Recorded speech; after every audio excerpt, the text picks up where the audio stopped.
जनाब, खुश आमदीद और सुबह बखैर। मेरे साथ हैं अहमद फवाद साहब जो कि बड़े अच्छे मोटिवेशनल ट्रेनर हैं। आज हमसे बात करेंगे कि ये जो बिजनेस प्लान बनाए जाते हैं ये कैसे बनाए जाने चाहिए और कैसे इन पे अमल दरामद होना चाहिए। अस्सलाम वालेकुम। वालेकुम अस्सलाम। बड़ा जबरदस्त हमने इसी कॉन्टेक्स्ट में रखा है कि प्राइम मिनिस्टर ने अनाउंस किया है 20-20 लाख रुपए का कर्जा। आपने लिया? नहीं, अभी तक तो नहीं लिया। नौजवानों के लिए तो वो है। अच्छा। मेरा ख्याल है 40 साल तक के नौजवान जो है वो उसको हासिल कर सकते हैं। तो बिल्कुल सही। आप 40 साल के नौजवान तो हैं ही। अभी तक 40 साल का तो नहीं हूँ। नौजवान महसूस करता हूँ तो मेरा ख्याल होना चाहिए। नौजवान हो, अच्छा। लेकिन किस तरह के बनाए जाए बिजनेस प्लान? और शेख चिल्ली, हमने तो बचपन में इतना उस बेचारे की तनकीद सुनी कि उसके बाद हमने इस तरह के मंसूबे बनाने ही छोड़ दिए। एक मुर्गी लूंगा, अंडे होंगे, फिर बकरी होगी, फिर गाय होगी, फिर भैंस होगी, और अंडे भी टूट गए। हाँ, एग्जैक्टली।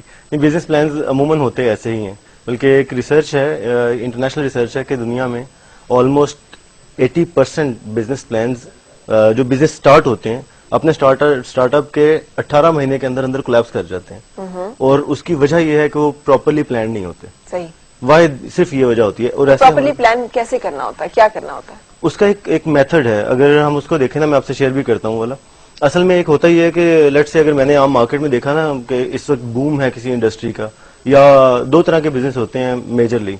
या तो आप लग्जरी का बिजनेस करते हैं या आप नीड का बिजनेस करते हैं। ठीक है। कि आपने देखा कि यार रोटी तो कभी लोग खाते ही रहेंगे, वो चलती रहेगी तो मैं भी शुरू कर देता हूँ।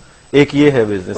दूसरा ये है कि आप कहते हैं अच्छा यार मैं कपड़े बनाने का बिजनेस करता हूँ, लेकिन कपड़े मुझे वो वाले बनाने हैं जो पार्टी ड्रेस हो या खास तरह के हो। ठीक है। तो ये 2-3 डिफरेंट टाइप्स हैं।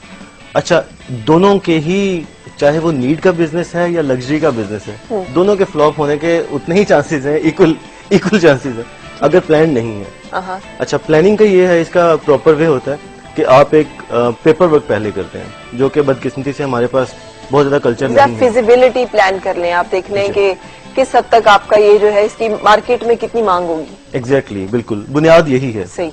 इवन उसमें 2 चीजें भी होती हैं फरा। एक तो ये कि मुझे अपना बिजनेस प्लान बनाने के लिए ना मेरे सामने पिक्चर पूरी क्लियर होनी चाहिए कि मैं शुरू कहाँ से करूंगा, starting from the summary, executive summary, कि मेरे पास इस बिजनेस की वजह क्या है, कौन से लोग हैं जिनको मैं एड्रेस करना चाहता हूँ, कि किन किन को करना है, किन किन को करना है, मेरे कंपेटिटर्स कौन है, वगैरह वगैरह, मार्केट स्ट्रेटेजी क्या होनी चाहिए।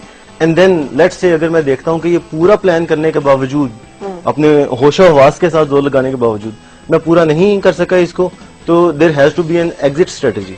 अच्छा। कि यार ठीक है, it is part of the game, नहीं चलता। तो एक है कोलैप्स होके बिल्कुल डाउन हो जाना, अपना सारा सरमाया जाया कर देना और फिर आप वापस आ जाए। बल्कि 20 लाख रुपए अगर आप कर्ज ले रहे हैं तो आप इसके लिए भी तैयार हैं कि वो आपने वापस करने हैं। yes. तो आप उन 20 लाख से 40 लाख 60 लाख बनाने के काबिल तो हो। exactly. उसके लिए आप एक मुनासिब हिकमत अमली, जिसमें आप ये देखें कि जो काम आप करने जा रहे हैं उसके कितने खरीदार मौजूद हैं। yes, exactly. आप उस काम में बढ़ावा कैसे लेकर आएंगे, उसमें कैसे इजाफा करेंगे, और क्या होगा इसमें? इसमें 2-3 चीजें हैं। सबसे पहले तो ये है एग्जेक्टिव समरी की, जैसे मैं बात करूं, सबसे पहले तो आपको क्लियर होना चाहिए कि आप जो बिजनेस करने जा रहे हैं इसकी नेचर क्या है। अच्छा। नेचर ऑफ द बिजनेस के कौन सी टारगेट मार्केट है जिसको आप हिट करेंगे। मिसाल के तौर पे एक बड़ा आमतौर पे कहा जाता है कि यार अगर मैं कोई तंदूर बनाना चाहता हूँ ना, एक कहा जाता है कि लाहौर के एरिया में ना एक साहब हैं जिनके 200 तंदूर हैं। अच्छा। 200, वो प्रॉपर MBA ग्रेजुएट हैं और उनके पास पूरा विजिट करते हैं, उन्होंने सुपरवाइजर्स बनाए हुए हैं वहाँ पे। अच्छा। और उनको मंथली इनकम 40,000 रुपीज आती है पर तंदूर। अब मल्टीप्लाई 40,000 विद 200 तो कहाँ पे जाती है बात। ठीक है। दैट मीन्स वो सक्सेसफुली रन कर रहे हैं और नीड का है। अगर मैं खोलना चाहता हूँ तो मुझे अंदाजा होना चाहिए कि इस इलाके में कितने तंदूर हैं। सही। और कौन कितने लोग हैं जो कि यहाँ पे आके खाना खाते हैं। हाँ। वो है ना, जैसे कितने का नाम देते हैं, किस क्वालिटी का देते हैं, कितनी कॉस्ट उनको पड़ती है। एग्जैक्टली। आपने उनसे कैसे डिफरेंस क्रिएट करना है, क्वालिटी में इम्प्रूव करेंगे या प्राइसिंग में आप नीचे आएंगे, कैसे आप मैनेज करेंगे। एग्जैक्टली। और खास तौर पे जो अगर आप देखें ना, USP एक बड़ा इंपॉर्टेंट लफ्ज है, यूनिक सेलिंग पॉइंट। अगर मैं तंदूर ही बनाना चाह रहा हूँ और रोटियां लगाना चाह रहा हूँ तो वहां पे अमूमन होता है स्पेशल नान। हाँ। ठीक है, वो स्पेशल नान उसकी USP है। ठीक है। उससे आप जाके पूछते हैं कि इस नान में क्या खास बात है, फिर वो आपको बताता है कि इसमें हम कितने, वो रोगनी है तो रोगनी में कौन सी टाइप है, ये कहीं पे भी नहीं मिलता। हाँ। सिर्फ अफगानिस्तान में है जहाँ पे चलता है और कहीं पे भी नहीं चलता। हाँ। तो फिर वो अपनी एक खास USP बना के प्रेजेंट करते हैं। ठीक है। उसी को ही एडवर्टाइज भी किया जाता है। ठीक है। कि मेरे पास आम वाले तो चीजें मौजूद हैं, लेकिन अगर मुझे करना है इसको, आप आएंगे हमारे पास तो हम क्या करेंगे। ठीक है। अच्छा, along with this let's say जैसे हम कहते हैं, मैं खास तौर पे इस पे बात करना चाहूंगा, प्राइम मिनिस्टर ने भी जब बात की है ना इसके लिए रिसेंटली, उन्होंने कहा है कि लोन आपको वापस करना है, जिम्मेदारी से इसको लें और उसके बाद फिर वापस करें, क्योंकि ये कौम की अमानत है। बिल्कुल। तो जाहिर है वो बेसिक होमवर्क तो वो कह ही रहे हैं। जो प्लस पॉइंट है जिसकी वजह से उन्होंने मरियम नवाज शरीफ को भी दिया है सारा उसकी रिस्पॉन्सिबिलिटी दी है, खवातीन के लिए 50% उसमें हिस्सा रखा हुआ है सारी की सारी स्कीम में। और हमारे पास एक बड़ी वो कहना चाहिए ऐसी बात बन गई है कि खवातीन के अलग कारोबार होते हैं, मखसूस कारोबार होते हैं, वो सिर्फ सैलून खोल सकती हैं या उन्हें इक्का दुक्का है उसके अलावा कर नहीं सकती काम। अच्छा, ये उनकी जहनियत है, ये फैलेसी सोचती हैं वो, ऐसा सोचती हैं। ठीक है। और बदकिस्मती से साथ रहने वाले जो मर्द हजरात हैं उनका भी ख्याल ये है कि यही हो सकता है। नहीं, उनकी चाहत यही होती है कि ऐसा हो।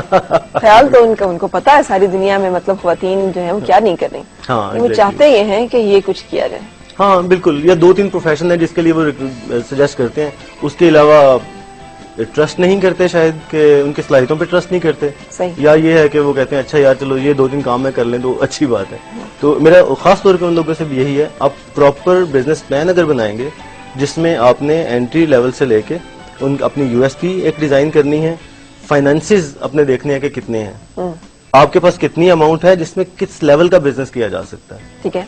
अभी भी खवातीन ऑनलाइन, मैं ऐसी बहुत सी खवातीन को जानता हूँ, हमने पिछले दिनों में एक मुझे ये बताइए, वो जो कहते हैं कि बिजनेस के लिए हालात साजगार, एनर्जी क्राइसिस, महंगाई बहुत ज्यादा, तो क्या कामयाब होगा नहीं होगा, क्या ये सुटेबल टाइम है नहीं है, इस बारे में क्या आप कहेंगे? और जब हम कोई भी हिकमत अमली बना रहे हों उसमें इन फैक्टर्स को कैसे देखें? ये देखें, ये किसी हद तक होते हैं, इसको हम क्राइसिस मैनेजमेंट कहते हैं, जो कि पहले ही आपको फोर्सी करना होते हैं, एग्जिस्ट करते हैं। लेकिन ग्राउंड रियलिटी देखें कि बांग्लादेश में अभी इंतखाबात हुए हैं, आउट ऑफ 34 पार्टीज 20 पार्टीज ने तो कॉन्टेस्ट नहीं किया, इंक्लूडिंग द बिगेस्ट वन। उसके बावजूद वहां पे पैसे आ रहे हैं। इतने फसादात अल्लाह ताला खैर रखे पाकिस्तान में नहीं होते इंतखाबात में, जितने वहां पे होते हैं। सही। ठीक है, इंडिया में भी ऐसा ही होता है, वहां पे तो बिजनेस आ रहा है। इंपॉर्टेंट चीज ये होती है, अगर आप देखें, मैं कल ही एक आर्टिकल पढ़ रहा था कि अभी जो प्रॉब्लम हो गया ना फवाद भाई, ये कि किसी भी बिजनेस के लिए आपकी बिजली चली जाती है और हर बिजनेस के लिए बिजली जरूरी है। अब फिर आपको एक एडिशनल कॉस्ट भी साथ वो कैलकुलेट करनी है कि अब आपने अगर जनरेटर चलाना है तो उसकी फ्यूल इतनी होगी और ये इतना हो, उसके साथ प्राइसिंग जो है चीजों की वो बहुत ज्यादा ऊपर है। अब मुझे बताएं, एक रियलिस्टिक प्लान जो है उसमें क्या क्या चीजें हमने जरूर कंसिडर करनी है और रखनी है, जो अगर ना हो तो बाज़ औक़ात हम ओवर एम्बिशियस होकर जब प्लान करते हैं तो फिर मुंह की खाते हैं। हाँ, ऐसे ही है। वो क्या है? देखिए, एक फैलेसी, बेसिक फैलेसी को ज़हन से निकालना पड़ेगा, जो लॉजिकल एरर है। वो ये है कि अगर मैं कोई ऐसा बिजनेस कर रहा हूँ ना, नीड का बिजनेस कर रहा हूँ, मुझे चावल लेट से मैं करना चाह रहा हूँ और मैं सोचूं कि ये सब खाते हैं, तो ये गलत है, ये अप्रोच ठीक नहीं है। मेरी कोई टारगेट मार्केट होगी, अपनी प्रोडक्ट फर्स्ट ऑफ ऑल, जो आप प्रोडक्ट डिजाइन कर रहे हैं उसकी यूएसपी क्या है, यूनिक सेलिंग पॉइंट। चावल अगर हैं तो ये पूरी दुनिया अगर खा रही है तो फिर वो आपके क्यों लें? सही। ठीक है, आपको इस चीज में क्लियर होना चाहिए, उसका यूएसपी होना बहुत जरूरी है। दूसरी चीज, आप जो इंट्रोड्यूस करवाने जा रहे हैं उसके टारगेट मार्केट क्या है, कितने लोग हैं कि जो टाइप चावलों की आप लेना जा रहे हैं वो लेने के लिए तैयार हैं। मार्केट रिसर्च जिसको कहते हैं। सही। ठीक है। और कंपेटिटर्स, जो सबसे अहम फैक्टर है, आपके मार्केट में कितने कंपेटिटर्स हैं जो कि उसी काम को, उसी चीज को देते जा रहे हैं और आप माल भेजते हैं मार्केट में, उसके कम प्राइस पे लेके आ जाते हैं, तो आप उसको किस तरह से काउंटर करेंगे? सही। इनका एनालिसिस बहुत जरूरी है। सही। Only then you will be able to have a successful business plan कि आप किस तरह से एग्जीक्यूट करेंगे। और फिर जो सबसे अहम चीज है ना फरा, वो है कस्टमर फीडबैक। आप मार्केट में जाते हैं, मैं अभी इसी चीज को पढ़ रहा था कि 90% जो फेल्ड बिजनेस प्लान है उनमें ये होता है कि कस्टमर फीडबैक नहीं लिया जाता। आपको लगता है कि ये काम चल जाएगा, आपने बड़ी अच्छी स्वीट बना ली, आपको लगता है कस्टमर खा लेगा, उसको मजा ही नहीं आता। तो आप फिर, वो किसी ने कहा है कि अगर आप बिजनेस के फेल होने का अंदाजा लगाना चाह रहे हैं 1 साल के बाद कि क्यों हुआ था, और आपको पता चलता है कि स्ट्रेटेजी गलत थी, बेहतर नहीं है कि पहले दिन से अंदाजा लगाना शुरू कर दें? सही। तो उसके लिए क्या करें? फीडबैक का सिलसिला जो है वो रखा जाए। यस, बिल्कुल, डायरेक्ट फीडबैक। अगर आपके कस्टमर, जो भी मार्केट है आपकी, इसमें कोई हर्ज नहीं होती। आप देखें कॉर्पोरेट सेक्टर क्या करता है, फर्क कॉर्पोरेट सेक्टर ने बाकायदा फीडबैक के लिए इस वक्त भी जो इंटरनेशनली चीज चल रही है, नेट प्रोमोटर स्कोर्स शुरू किए हैं। और उसमें क्या होता है कि उन्होंने पूरे के पूरी जो डिटेल्ड होता था ना सेटिस्फेक्शन सर्वे, कस्टमर्स को कॉल कर रहे हैं, पूछ रहे हैं, पेपर लेके खड़े हुए हैं बाहर यहाँ तक एग्जिट इंटरव्यूज कर रहे हैं कि बताएं सर आपको कैसा लगा।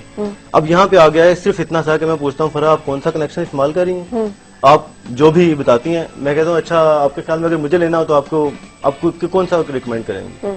This is the only point कि आपने मुझे रिकमेंड किया है, तो आपको ये ध्यान में रखना है कि आपकी प्रोडक्ट क्या लोग जो मार्केट में अवेलेबल हैं, कस्टमर्स हैं या कोई भी, वो रिकमेंड कर रहे हैं या नहीं कर रहे। अच्छा, चलने ना चलने का दारोमदार जो है वो किन किन चीजों पर है? एक तो ये कि हम रियलिस्टिक प्लान करें, दूसरा ये कि हमने मार्केट सर्वे कंप्लीट किया हो, तीसरा वो रियलिस्टिक प्लान का मतलब वो जो एक पंजाबी की कहावत भी है ना, पहले चट्टी फिर खट्टी फिर हट्टी, है ना, इट विल टेक टाइम कि वो आपको जो है आउटकम देना शुरू करे, पहले दिन से आप जो है वारे न्यारे नहीं हो जाएंगे। बिल्कुल। अच्छा, एक और चीज मैं पढ़ रही थी फवाद, और उसमें बड़ी अच्छी सेइंग थी एक बड़े कामयाब बिजनेसमैन की, उसने कहा to be a successful businessman you need to have your business in your heart and your heart in your business. बिल्कुल, आपको अपना दिल अपने कारोबार में और कारोबार अपने दिल में रखना पड़ेगा अगर आपने काम चलाना है तो। बिल्कुल ठीक बात है फरा। देखें बीइंग अ जॉबियन, हम अगर जॉबियन की बात करें तो 8 घंटे के लिए नौकरी करते हैं।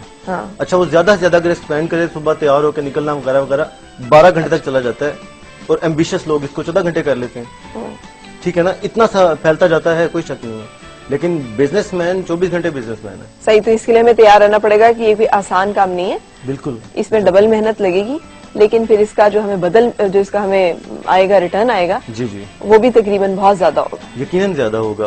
अल्लाह ताला ने रिस्क इसमें बहुत रखा हुआ है ना। अच्छा, कोई और चीज आप शेयर करना चाहते हैं? हमने करेक्ट की है, मेरी पंजाबी की कहावत कहता है पहले हट्टी फिर खट्टी फिर चट्टी, आपने गलत बोला। पहले चट्टी मीन्स आप वो, हाँ चट्टी, मैंने भी यही कहा कि पहले चट्टी, वो कह रहा नहीं पहले हट्टी। अच्छा, हाँ।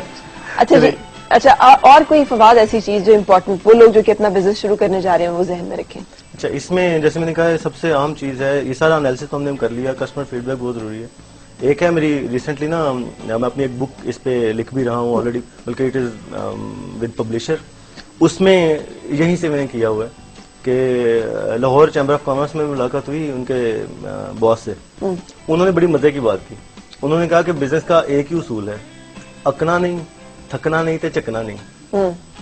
आपने तंग नहीं आना, फेलियर होता है वो। और ये वाली चीज वही है जो भाई साहब ना, मेरे बड़े भाई जो हैं, वो मोहम्मद सरवर जो है हमारे पंजाब के गवर्नर है, उनसे बात की उन्होंने कहा जी मुझे हमें बताएं वेस्ट से आपने क्या सीखा है। उन्होंने कहा सिर्फ 11 वर्ड्स। 11 वर्ड्स क्या?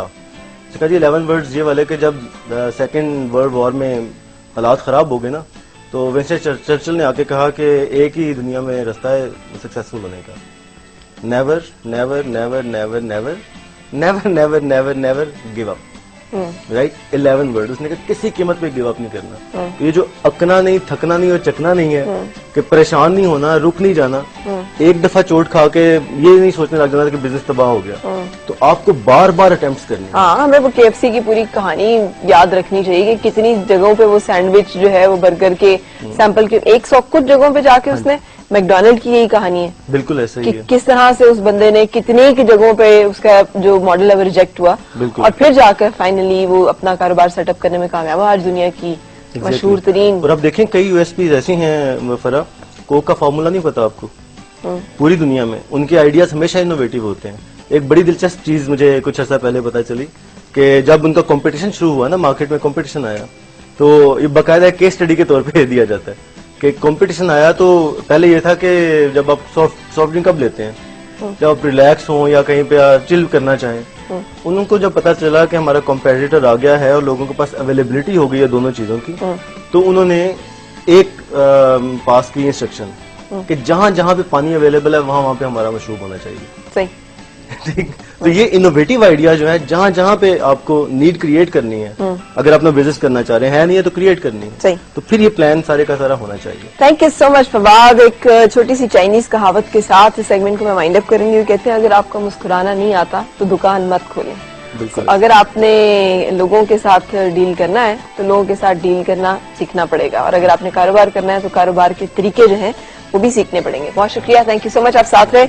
हम रुकने जा रहे हैं एक ब्रेक के लिए, और ब्रेक के बाद मैं आपकी मुलाकात फैजान साहब से कराऊंगी जो कि कोपैमा में भी है।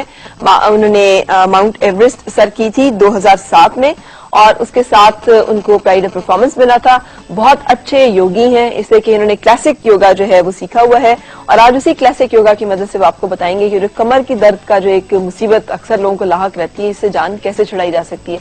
और उनके साथ हम कुछ देर के बाद हकीम रिजवान साहब को भी शामिल करेंगे ताकि हर्बल जो एक्सपर्टीज है अपनी वो भी आपके साथ शेयर कर सके। एक ब्रेक के बाद मुलाकात।